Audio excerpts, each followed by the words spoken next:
La niña del ático. Cuando un niño habla con la voz de los muertos, el demonio ya no está llamando a la puerta.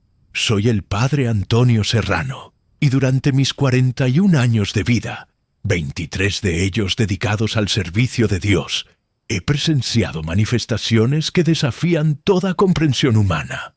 Pero nada, absolutamente nada, me había preparado para lo que viví en aquella casa del barrio de Gracia, en Barcelona, durante las noches más largas de diciembre de 1990. Era una madrugada gélida cuando recibí la llamada que cambiaría mi percepción sobre los límites entre nuestro mundo y las tinieblas que lo acechan. El teléfono sonó a las 23:45, interrumpiendo mis oraciones nocturnas. La voz al otro lado temblaba con una desesperación que reconocí inmediatamente. Era el terror puro de quien ha visto lo imposible. «Padre, por favor, venga ahora mismo. Mi hija está hablando en lenguas que no conoce. Dice cosas que una niña de 8 años jamás debería saber. Por favor, ayúdenos». La familia Castelló vivía en una casa de 3 plantas construida a finales del siglo XIX, con esos techos altos y pasillos estrechos característicos del barrio de Gracia. Al llegar, la atmósfera misma parecía cargada de una electricidad maligna que hacía que los cabellos se erizaran sin motivo aparente. La madre Carmen me recibió con los ojos hinchados de llorar, mientras el padre, Josep, mantenía esa expresión vacía de quien ha agotado toda esperanza racional. «Comenzó hace una semana», me explicó Carmen, mientras subíamos las escaleras de madera que crujían bajo nuestros pies. «Elena siempre fue una niña normal, alegre, pero desde que encontró esa muñeca en el ático, todo cambió. La muñeca, cuando la vi por primera vez, sentí un frío que no tenía nada que ver con el invierno barcelonés. Era una pieza de porcelana antigua, con esos ojos de cristal azul que parecían seguir cada movimiento. Su vestido de encaje amarillento estaba manchado por el tiempo, y sus pequeñas manos de cerámica se encontraban unidas en una posición que remedaba la oración. Pero había algo profundamente perturbador en su expresión, una sonrisa apenas perceptible que no pertenecía a un juguete infantil. La encontramos en el ático cuando estábamos limpiando para las fiestas navideñas», continuó Josep. «Elena se encaprichó con ella inmediatamente. Decía que la muñeca le contaba historias sobre la familia, cosas que nosotros nunca le habíamos dicho. Mientras hablábamos, un golpe sordo resonó desde el piso superior. Los 3 nos quedamos inmóviles, escuchando. Entonces comenzó una voz infantil, pero distorsionada, que pronunciaba palabras en lo que claramente era arameo. Mi sangre se heló. Había estudiado lenguas muertas durante mis años de formación y reconocí fragmentos de oraciones que habían sido pronunciadas en los templos de Jerusalén hace más de 2000 años. Subimos hacia la habitación de Elena. La niña estaba en su cama, pero no dormía. Sus ojos permanecían cerrados. Sin embargo, se movía con una fluidez antinatural, como si fuera una marioneta manipulada por hilos invisibles. Sus labios se movían pronunciando aquellas palabras ancestrales y gradualmente comenzó a elevarse. Primero fueron apenas unos centímetros, pero pronto su pequeño cuerpo flotó a medio metro sobre el colchón. «Elena», susurré, acercándome con mi rosario en mano. Sus ojos se abrieron de golpe, pero no eran los ojos de una niña de 8 años. Eran antiguos, cargados de una sabiduría maligna que helaba el alma. Me miró directamente y con una voz que no era la suya, dijo: «Antonio Serrano, hijo de María del Carmen y Sebastián, nacido el 15 de marzo de 1940 en Sevilla. Tu abuela Esperanza murió susurrando el nombre de un hombre que no era tu abuelo. ¿Quieres que te cuente más secretos de tu sangre, sacerdote?» Jamás había hablado de mi familia con los Castelló, Jamás había mencionado el nombre de mi abuela, y mucho menos el secreto que se llevó a la tumba, y que solo descubrí años después de su muerte, cuando encontré las cartas escondidas en su dormitorio. La entidad que habitaba el cuerpo de Elena conocía detalles íntimos que ni siquiera yo había compartido en confesión. En el nombre de Jesucristo, te ordeno que te identifiques, pronuncié con toda la autoridad que mi ordenación me otorgaba. La niña rió con una risa que resonó en múltiples tonos, como si varias voces hablaran al unísono. Lentamente, descendió hasta quedar sentada sobre la cama, pero mantuvo esa mirada que no pertenecía a este mundo. Soy quien camina entre los recuerdos olvidados, quien susurra en los oídos de los moribundos, quien conoce los pecados que los hombres creen haber enterrado. Y esta niña es mi nuevo hogar. Fue entonces cuando noté las paredes. Comenzaron a aparecer símbolos, grabándose en la pintura como si una mano invisible los escribiera con un hierro candente. Eran caracteres arameos, pero también había otros símbolos que reconocí de textos apócrifos que había estudiado en el Vaticano. Las palabras se formaban con una lentitud deliberada, como si la entidad quisiera que las leyera. Los símbolos decían: la sangre de los inocentes llama a los que duermen en las profundidades. La casa recuerda, la muñeca recuerda, y ahora la niña recuerda. Carmen comenzó a sollozar incontrolablemente, mientras Josep se aferraba a ella como si temiera que también ella fuera poseída por aquella presencia maligna. La temperatura de la habitación descendió dramáticamente, y nuestro aliento se volvió visible en pequeñas nubes de vapor. Durante las siguientes 4 horas, presencié una batalla espiritual que puso a prueba cada fibra de mi fe. Elena alternaba entre momentos de lucidez, donde suplicaba ayuda con su voz de niña aterrorizada, y periodos de posesión total, donde hablaba en lenguas muertas, revelaba secretos familiares de los Castelló que se remontaban a generaciones pasadas, y profetizaba eventos que posteriormente se cumplirían con precisión escalofriante. La muñeca, que había permanecido inmóvil en un estante, comenzó a moverse por sí sola. Sus pequeñas manos de porcelana se separaron de la posición de oración, y su cabeza giraba lentamente para seguir mis movimientos. Pero lo más perturbador era el susurro que emanaba de ella, oraciones cristianas pronunciadas al revés, como si fuera una blasfemia constante contra todo lo sagrado. Padre nuestro que no estás en los cielos, maldito sea tu nombre. No venga a nosotros tu reino, susurraba con una voz diminuta, pero claramente audible. Decidí tomar la muñeca. En el momento en que mis manos tocaron la porcelana fría, una descarga eléctrica atravesó mi cuerpo, y por un instante vi imágenes que no pertenecían a mi memoria. Vi la casa en épocas pasadas. Vi a una niña de similar edad a Elena, también poseída, también levitando en esa misma habitación. Vi rituales sombríos realizados en el ático, y comprendí que aquella muñeca había sido testigo de horrores que se repetían cíclicamente. La entidad que poseía a Elena pareció percibir mi descubrimiento, porque comenzó a reír con una intensidad que hacía temblar los cristales de las ventanas. La niña se elevó nuevamente, pero esta vez su cuerpo se contorsionaba en ángulos imposibles, como si sus huesos fueran de goma. No puedes romper el ciclo, sacerdote. La casa tiene hambre, y la muñeca es el vínculo. Cada generación debe alimentar lo que duerme en los cimientos. Elena es solo la siguiente.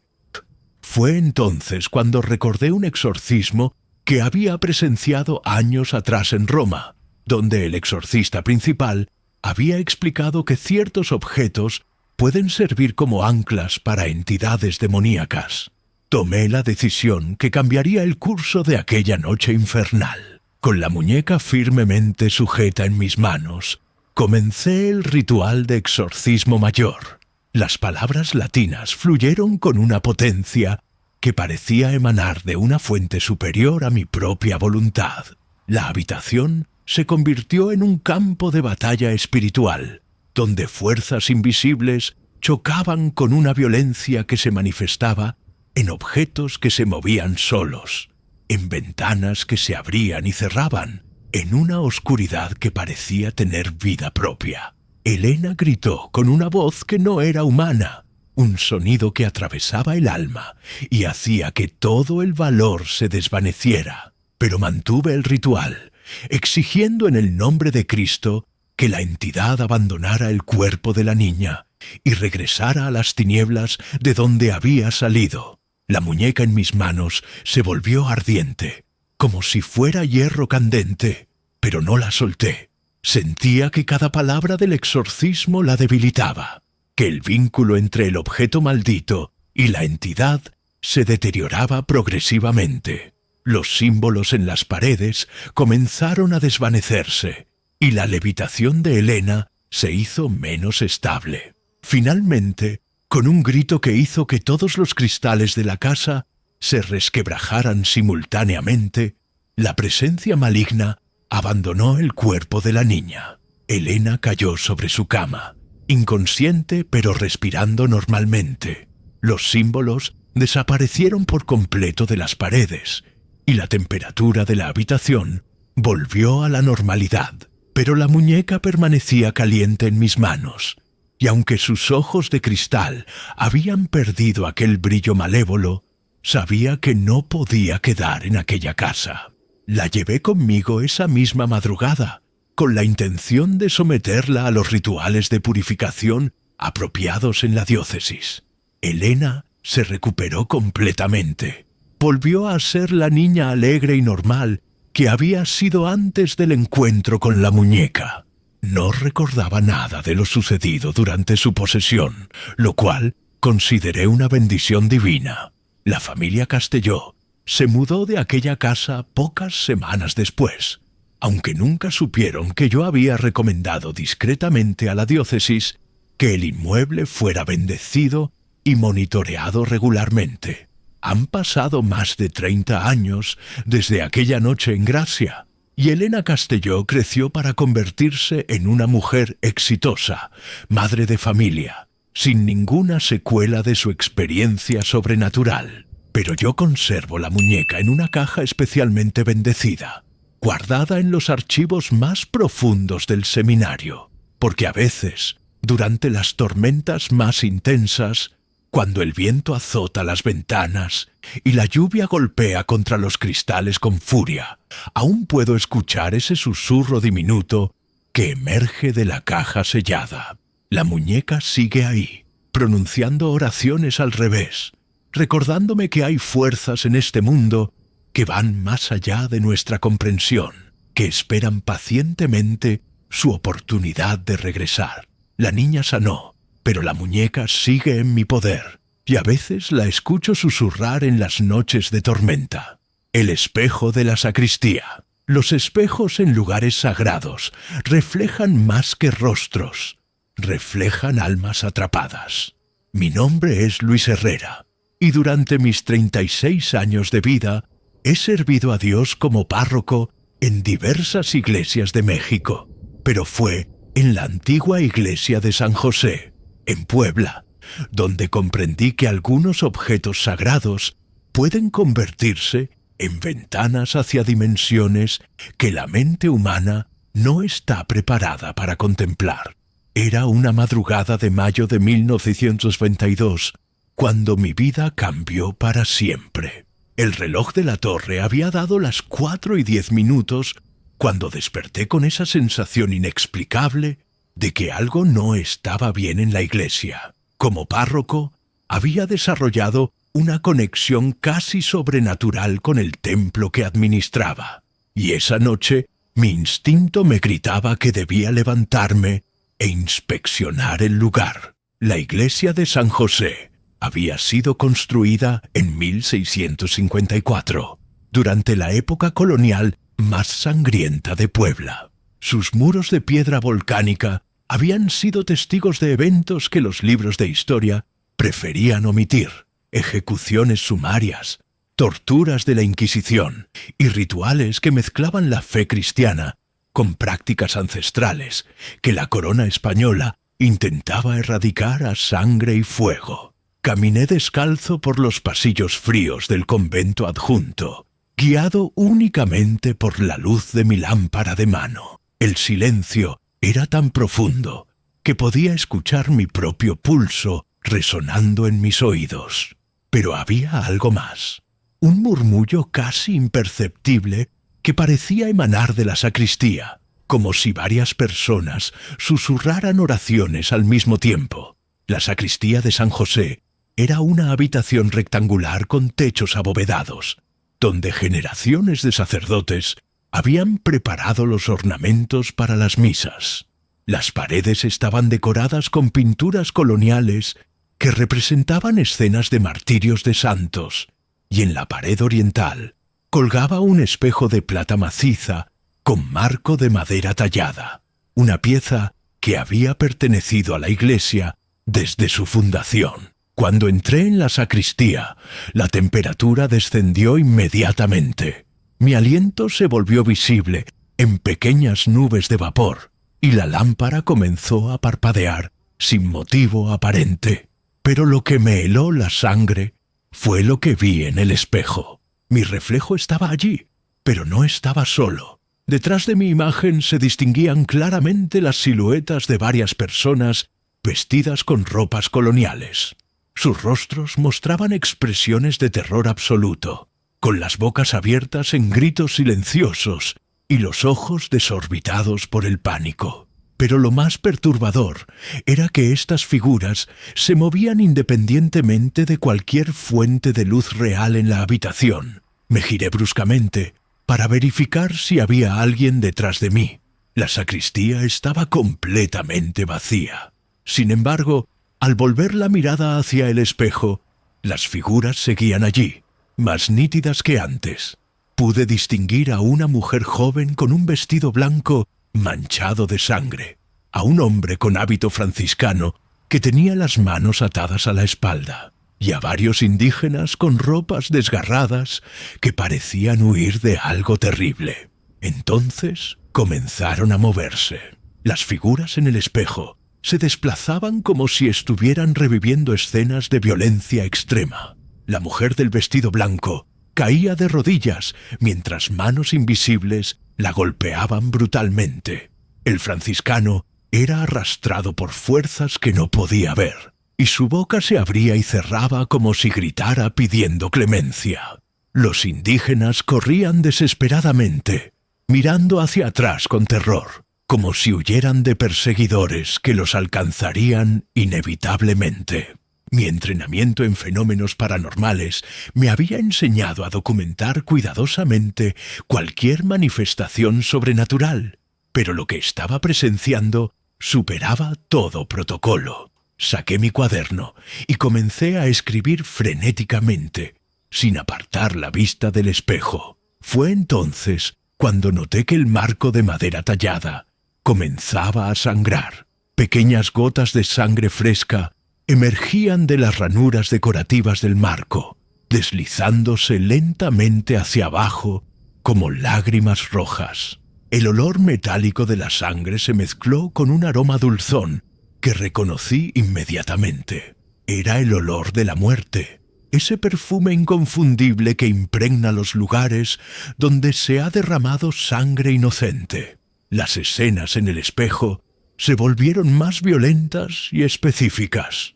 Pude ver con claridad aterradora cómo soldados españoles con armaduras ensangrentadas perseguían a familias indígenas por los pasillos de la iglesia. Vi cómo sacerdotes inquisidores aplicaban instrumentos de tortura a hombres y mujeres que se negaban a renunciar a sus creencias ancestrales. Observé ejecuciones sumarias realizadas directamente sobre el altar principal, profanando el lugar sagrado con sangre de inocentes. Pero lo más escalofriante era que todas estas figuras parecían conscientes de mi presencia. La mujer del vestido blanco se incorporó lentamente y caminó hacia el borde del espejo. Apoyó sus manos ensangrentadas contra la superficie plateada, como si fuera una ventana, y me miró directamente a los ojos. Sus labios se movían pronunciando palabras que no podía escuchar, pero que logré leer. Ayúdanos, Padre. No permitas que nos olviden. El franciscano también se acercó al espejo, y pude ver claramente las marcas de tortura en su rostro. Tenía quemaduras de hierros candentes en las mejillas, y sus ojos habían sido vaciados, dejando solo cuencas oscuras que parecían pozos sin fondo. Con las manos atadas, golpeaba desesperadamente contra la superficie del espejo, y aunque no podía escuchar el sonido, sentía las vibraciones en el marco de madera.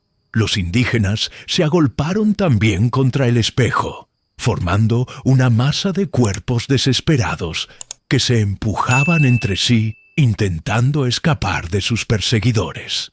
Sus ropas desgarradas mostraban heridas de espada y marcas de fuego, testimonios silenciosos de la violencia que habían sufrido en vida. Fue entonces cuando comprendí la verdad terrible.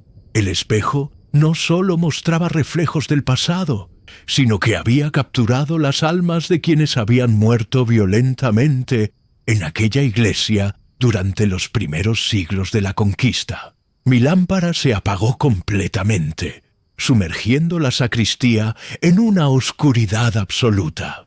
Pero el espejo seguía brillando con una luz plateada propia, como si la superficie metálica hubiera absorbido siglos de sufrimiento y lo proyectara en forma de luminiscencia fantasmal. En esa luz antinatural, las figuras atrapadas se volvieron más reales, más tangibles. Entonces comenzaron a salir del espejo. Primero fue solo una mano ensangrentada que se extendió más allá de la superficie plateada, seguida por un brazo completo. La mujer del vestido blanco estaba intentando atravesar la barrera que separaba su dimensión de la nuestra. Su rostro se deformaba por el esfuerzo, y pequeñas grietas aparecían en el cristal del espejo cada vez que empujaba con más fuerza.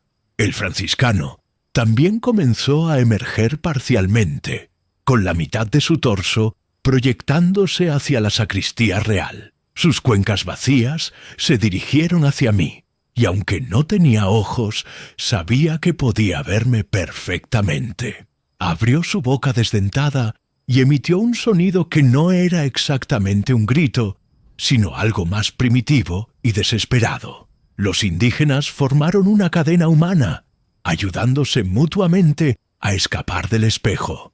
Uno de ellos, un hombre joven con el pecho atravesado por una lanza española que aún sobresalía de su espalda, logró poner ambos pies en el suelo de la sacristía.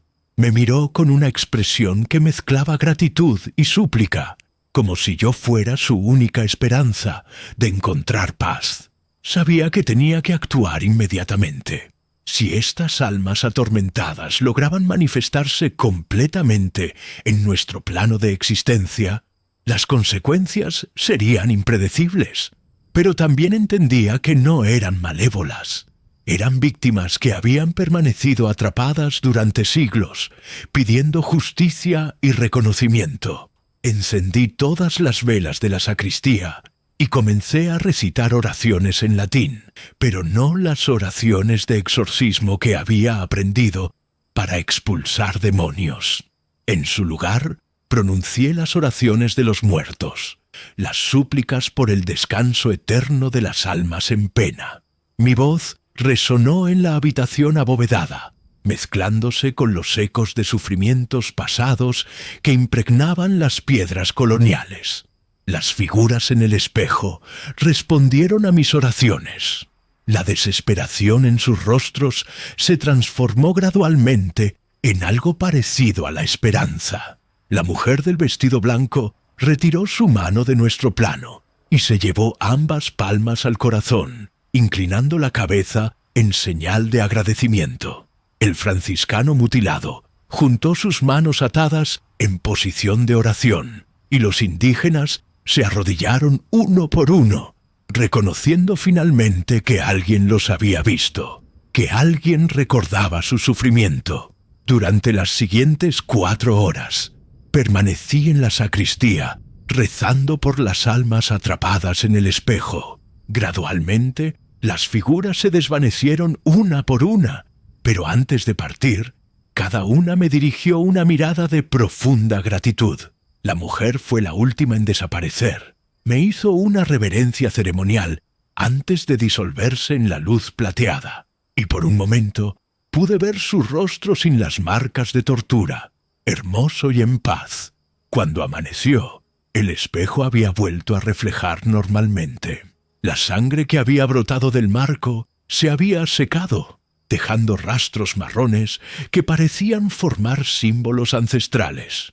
La temperatura de la sacristía se normalizó y el aire perdió ese aroma metálico de muerte que lo había impregnado durante toda la noche. Pero sabía que no había terminado. Durante las semanas siguientes, investigué exhaustivamente los archivos históricos de la iglesia y de la ciudad de Puebla. Lo que descubrí superó mis peores temores. Durante los primeros 100 años después de su construcción, la iglesia de San José había sido utilizada no solo como lugar de culto, sino como tribunal de la Inquisición y centro de pacificación de los pueblos indígenas rebeldes. Los documentos, escritos en español colonial, describían ejecuciones masivas realizadas dentro del templo, torturas aplicadas en la misma sacristía donde yo había presenciado las apariciones, y asesinatos sistemáticos de cualquiera que se opusiera a la imposición violenta del cristianismo. El espejo había sido donado por un inquisidor especialmente cruel, quien, según los registros, gustaba de contemplar los rostros de sus víctimas mientras agonizaban. Más perturbador aún era el descubrimiento de que varios sacerdotes de siglos anteriores habían reportado visiones diabólicas en el mismo espejo. Uno de ellos, el padre Sebastián Morales, había escrito en 1743: «El espejo de la sacristía muestra rostros de condenados que suplican clemencia. He cubierto el maldito objeto, pero sus lamentos atraviesan cualquier tela». Decidí seguir el ejemplo del padre Morales. Conseguí una tela que había sido bendecida por el obispo de Puebla y cubrí completamente el espejo. También mandé construir una caja de madera de cedro, grabada con símbolos de protección, para encerrarlo definitivamente. Pero antes de sellarlo, tuve que verlo una vez más. Al retirar la tela, mi propio reflejo me saludó normalmente. Sin embargo, durante un instante que pudo haber sido una fracción de segundo o una eternidad, creí ver una sombra moviéndose en el fondo de la imagen reflejada. Una sombra que no correspondía a ningún objeto real en la sacristía. Una presencia que parecía observarme desde algún lugar más allá del cristal. El espejo fue sellado en la caja de cedro y guardado en el sótano de la iglesia, en una habitación que mandé bendecir semanalmente. Cubrí la caja con más telas benditas y coloqué crucifijos en cada esquina de la habitación. También instalé una pequeña capilla junto al sótano, donde celebro misa mensualmente por las almas que pudieron encontrar paz aquella noche de mayo. Pasaron los años y eventualmente fui trasladado a otra parroquia, pero mantuve correspondencia con mis sucesores en San José, siempre preguntando discretamente sobre cualquier fenómeno inusual en la sacristía. Durante casi una década no recibí reportes alarmantes. Hasta el año pasado, el actual párroco de San José, un joven sacerdote recién ordenado llamado Miguel Ángel Vázquez, me escribió una carta que me devolvió todas las noches de insomnio. Según su relato, durante los trabajos de renovación del sótano, habían encontrado la caja de cedro. Al parecer, las telas que la cubrían se habían desintegrado con el tiempo, y la madera misma mostraba grietas profundas, como si algo hubiera estado presionando desde el interior durante años.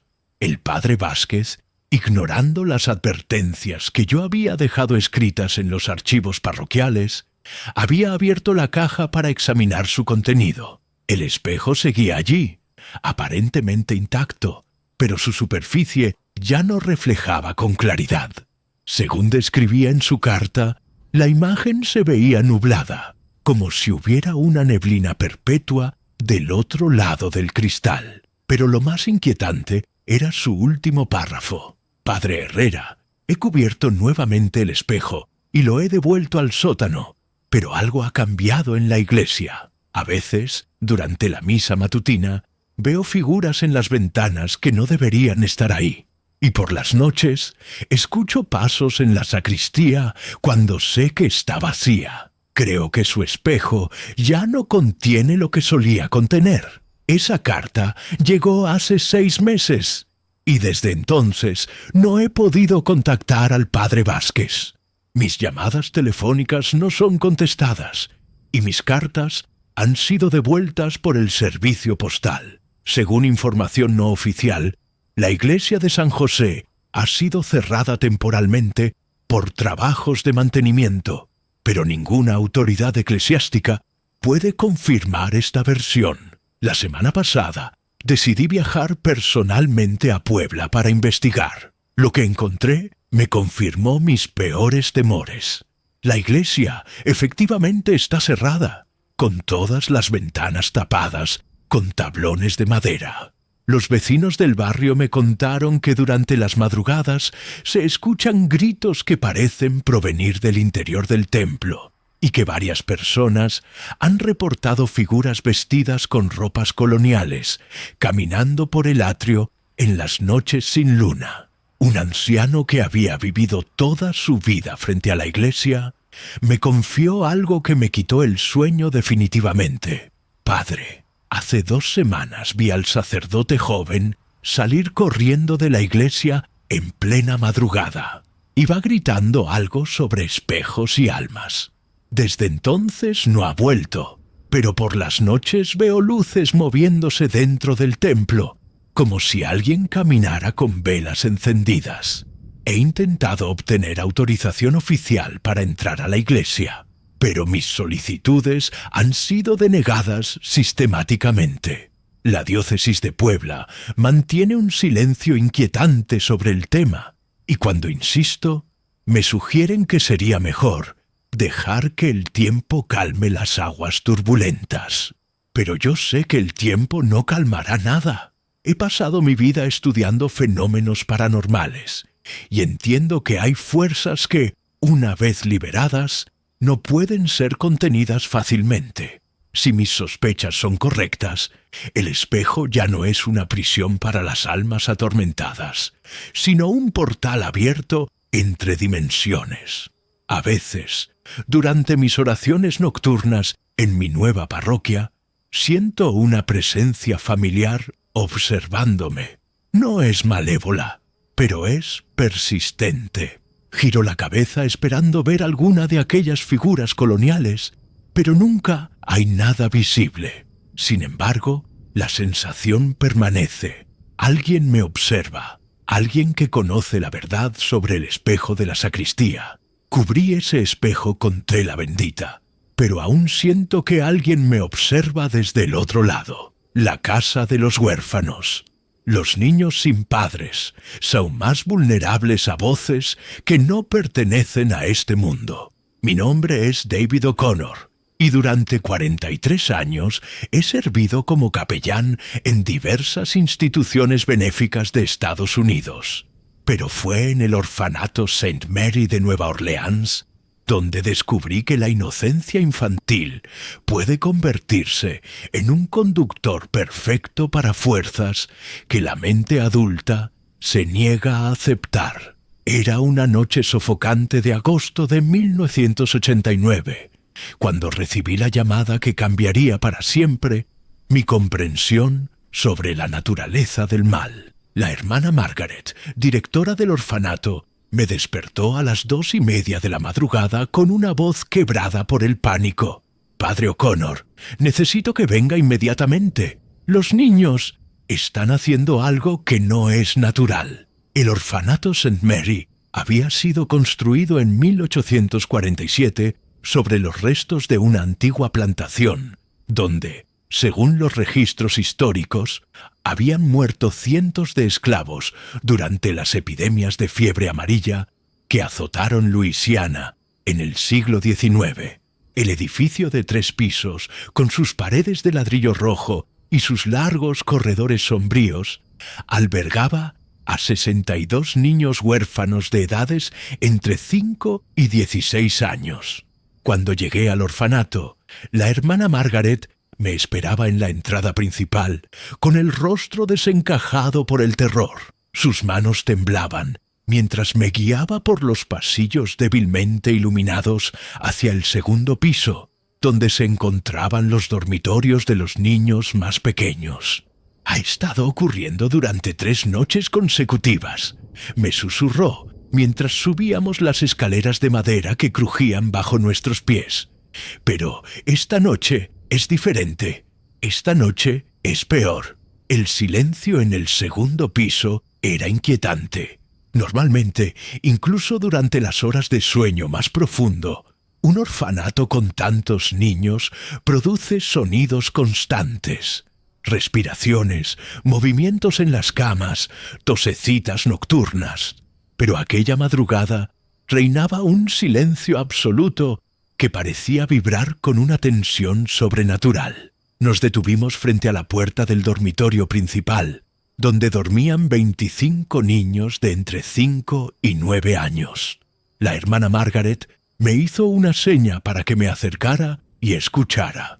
Al principio no percibí nada, pero gradualmente comencé a distinguir un murmullo colectivo que emergía del interior de la habitación. Los niños estaban hablando en sueños, pero no de manera individual y dispersa como sería natural. Sus voces se habían sincronizado en un coro fantasmal que recitaba nombres con una cadencia ritual y perturbadora. Elizabeth Morrison, muerta de fiebre, 1848. James Fletcher, muerto de disentería, 1851. Sarah Washington, muerta de hambre, 1849. Abrí cuidadosamente la puerta, y lo que vi me heló la sangre. Los 25 niños estaban sentados en sus camas, completamente inmóviles, con los ojos cerrados, pero las bocas moviéndose al unísono. Sus voces infantiles creaban una letanía macabra que llenaba la habitación con nombres de personas que habían muerto más de un siglo antes. Pero lo más escalofriante era la precisión con la que pronunciaban cada nombre, incluyendo fechas exactas de muerte y causas específicas de fallecimiento. «Padre», susurró la hermana Margaret, «ninguno de estos niños sabe leer todavía. Algunos apenas pueden pronunciar sus propios nombres correctamente. ¿Cómo pueden conocer nombres tan complejos de personas que murieron antes de que nacieran sus bisabuelos?» Me acerqué a uno de los niños, Timothy, un pequeño de 6 años que había llegado al orfanato apenas 3 meses antes. Su rostro angelical permanecía sereno mientras su boca pronunciaba con perfecta dicción: Marcus Thompson, esclavo, muerto por latigazos, 1847. Catherine Brown, cocinera, muerta de agotamiento, 1850. Sus labios se movían con una precisión mecánica que no correspondía a su edad ni a su desarrollo cognitivo. Intenté despertarlo tocando suavemente su hombro, pero Timothy no reaccionó. Su piel estaba fría como el mármol, y aunque su pecho subía y bajaba con respiración regular, parecía estar en un estado de trance profundo que trascendía el sueño normal. Cuando acerqué mi oído a su boca, pude escuchar que entre los nombres susurraba palabras en lo que parecía ser un dialecto africano antiguo. De repente, todos los niños se callaron simultáneamente. El silencio que siguió era más aterrador que la letanía de nombres. porque cargaba una expectativa siniestra, como si algo estuviera a punto de manifestarse. La temperatura de la habitación descendió varios grados en cuestión de segundos, y nuestro aliento se volvió visible en pequeñas nubes de vapor. Entonces comenzaron a abrir los ojos. Uno por uno, los 25 niños abrieron los párpados lentamente, revelando globos oculares completamente blancos, sin pupilas ni iris visibles. Sus rostros permanecían inexpresivos, pero esas órbitas blancas se dirigieron hacia mí con una precisión que indicaba que podían verme perfectamente a pesar de la ausencia aparente de órganos de visión funcionales. Timothy fue el primero en levantarse de su cama. Sus movimientos eran mecánicos y coordinados, como si fuera controlado por una fuerza externa. Los demás niños lo siguieron en perfecta sincronización, incorporándose de sus camas y poniéndose de pie sobre los colchones, con un equilibrio imposible para sus edades. Luego comenzaron a caminar. Saltaron de sus camas al suelo sin hacer ruido alguno, como si sus pies descalzos no tuvieran peso. Se formaron en una línea perfecta y comenzaron a moverse en círculos concéntricos por la habitación, siempre manteniendo la misma distancia entre ellos, siempre en el mismo ritmo hipnótico. Sus ojos blancos permanecían fijos en un punto invisible del techo, como si observaran algo que ni la hermana Margaret ni yo podíamos percibir. «¿Qué están mirando?», le susurré a la religiosa, pero ella también dirigía su mirada hacia el techo, tratando de descubrir qué capturaba la atención sobrenatural de los niños. Fue entonces cuando noté que todos los crucifijos de la habitación se habían volteado. Cada una de las 12 cruces que colgaban sobre las camas de los niños estaba ahora invertida, con Cristo cabeza abajo. Pero no habían sido movidos por manos humanas. Parecían haberse girado por sí solos, manteniendo la misma posición en las paredes, pero invirtiendo completamente su orientación sagrada. La visión de tantos crucifijos profanados creaba una atmósfera de blasfemia que me produjo náuseas físicas. Los niños continuaron caminando en círculos durante exactamente 13 minutos. Yo cronometré el tiempo en mi reloj, fascinado y horrorizado por la precisión matemática de sus movimientos. Nunca tropezaron, nunca chocaron entre sí, nunca perdieron el ritmo. Era como observar una coreografía diabólica ejecutada por marionetas humanas. Al cumplirse el minuto número 13, todos se detuvieron simultáneamente y dirigieron sus rostros hacia mí. 25 pares de ojos blancos se clavaron en mi alma, y por primera vez en mi carrera eclesiástica sentí que estaba siendo juzgado por fuerzas que cuestionaban mi fe. Timothy dio un paso hacia mí, y cuando abrió su boca, la voz que emergió no era la de un niño de 6 años. Era la voz de un hombre adulto, grave y cargada de una autoridad ancestral que me erizó los cabellos de la nuca. «Padre O'Connor», dijo con perfecta articulación, «ustedes construyeron su casa de caridad sobre nuestros huesos. Nosotros, que morimos sin nombre, sin recordatorio, sin oración. Estos niños sin padres pueden escucharnos porque sus almas están abiertas, porque el abandono los ha preparado para recibir nuestras voces». La hermana Margaret se aferró a mi brazo, sus uñas clavándose en mi piel a través de la tela de mi sotana. Pero yo sabía que tenía que mantener la calma y responder a esa entidad que hablaba a través de Timothy. «¿Qué quieren de nosotros?», pregunté con voz firme, aunque mi corazón latía tan fuerte que temía que se escuchara en toda la habitación. Los demás niños hablaron al unísono, creando un coro sobrenatural que resonó en las paredes del dormitorio. Reconocimiento, recordatorio, oración por nuestras almas olvidadas, justicia para nuestro sufrimiento. Timothy se acercó más y pude ver que pequeñas lágrimas de sangre comenzaban a brotar de las comisuras de sus ojos blancos. Los niños seguirán siendo nuestros mensajeros hasta que ustedes honren nuestra memoria. Cada noche, más voces se unirán a las nuestras. Cada noche, más niños se convertirán en puentes entre los mundos. Comprendí entonces que no estaba enfrentando una posesión demoníaca tradicional, sino algo más complejo y desesperado. Las almas de los esclavos muertos en aquella plantación habían encontrado en los niños huérfanos una conexión emocional. Ambos grupos habían sido abandonados, olvidados, tratados como si sus vidas no tuvieran valor. Durante las siguientes 2 horas, permanecí en el dormitorio rezando por las almas en pena que habitaban los cimientos del orfanato. Recité oraciones por los muertos.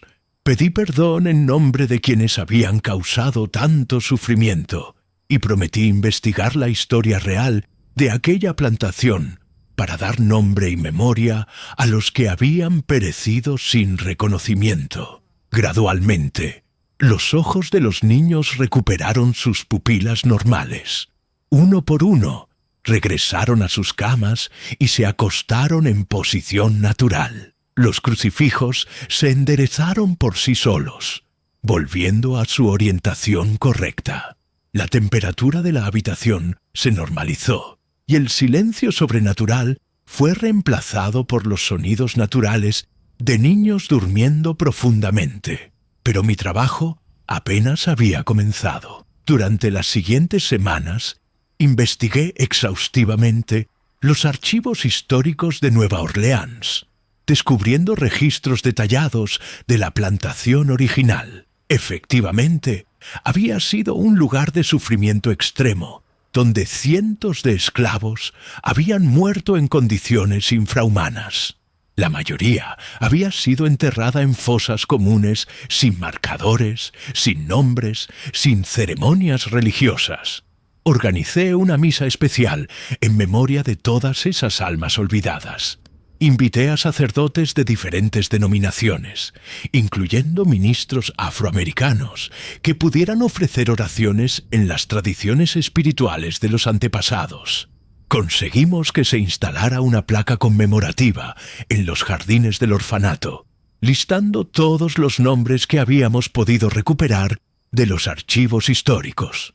Por un tiempo, los episodios cesaron. Los niños volvieron a dormir normalmente, sin recitar nombres de muertos ni caminar en círculos sobrenaturales.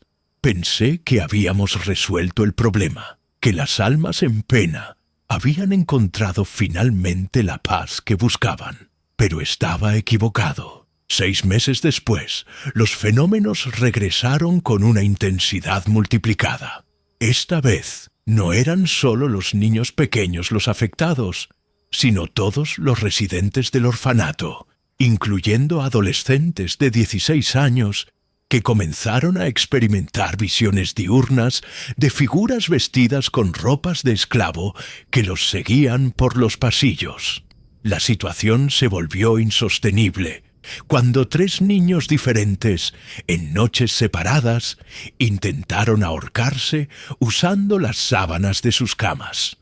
Los salvamos a tiempo, pero durante sus intentos de suicidio repetían la misma frase: «Queremos reunirnos con nuestras familias del otro lado». Tomé la decisión más dolorosa de mi carrera: cerrar temporalmente el orfanato y reubicar a todos los niños en otras instituciones de la diócesis. Fue un proceso traumático que separó a hermanos y amigos, pero era la única manera de proteger sus vidas y su cordura.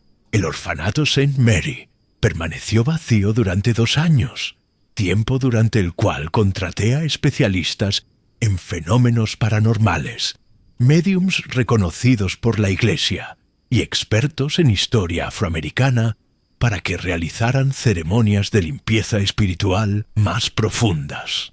Se construyó un pequeño memorial permanente, se celebraron misas mensuales y se estableció un fondo para investigación histórica sobre la plantación original. Cuando finalmente reabrimos el orfanato, Parecía que habíamos logrado apaciguar a los espíritus. Durante 5 años no hubo incidentes sobrenaturales significativos. Los nuevos residentes dormían en paz, los crucifijos permanecían en su lugar y la atmósfera del lugar se sentía purificada. Pero las cartas comenzaron a llegar el año pasado.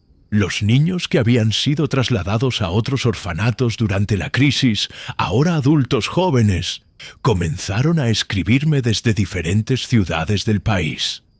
Sus cartas describían el mismo fenómeno perturbador. Seguían teniendo sueños donde recitaban nombres de personas muertas. Seguían experimentando episodios de caminar sonámbulos en círculos perfectos. Y en algunos casos, seguían viendo figuras de esclavos muertos que los visitaban durante las noches. Timothy, ahora de 18 años y estudiante universitario en Chicago, me escribió la carta más inquietante.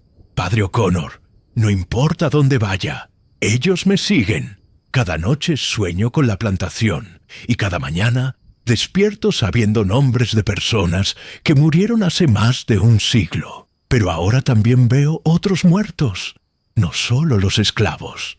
Veo soldados de todas las guerras, víctimas de accidentes, gente que murió sola y olvidada. Es como si mi experiencia en St. Mary hubiera abierto una puerta en mi mente que ya no puedo cerrar. Otras cartas confirmaron el mismo patrón. Sara, ahora de 20 años, me contó que trabajaba como enfermera en un hospital de Atlanta y podía ver los espíritus de pacientes muertos caminando por los pasillos. Michael, de 19 años, me escribió desde prisión, donde había terminado después de atacar a varias personas que, según él, tenían muertos siguiéndolos y no querían escuchar las advertencias.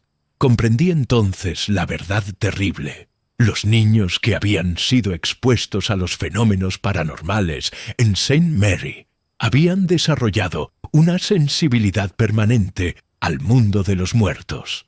Su experiencia no había sido solo un encuentro puntual con espíritus específicos, sino una transformación fundamental de su percepción espiritual. La semana pasada recibí una llamada que confirmó mis peores temores. La directora actual del orfanato St. Mary me informó que han comenzado a ocurrir nuevos incidentes. Los niños actuales, que no habían vivido los eventos originales, están empezando a recitar nombres durante el sueño. Pero esta vez no son solo nombres de esclavos muertos en la plantación, sino nombres de todas las personas que han muerto sin familia, sin hogar, sin alguien que los recuerde. Padre O'Connor, me dijo la directora con voz quebrada, creo que su memorial no apaciguó a los espíritus. Creo que les enseñó a los muertos de todo el mundo que aquí hay niños que pueden escucharlos. Mudé a todos los niños, pero a veces recibo cartas de ellos contándome que siguen teniendo los mismos sueños.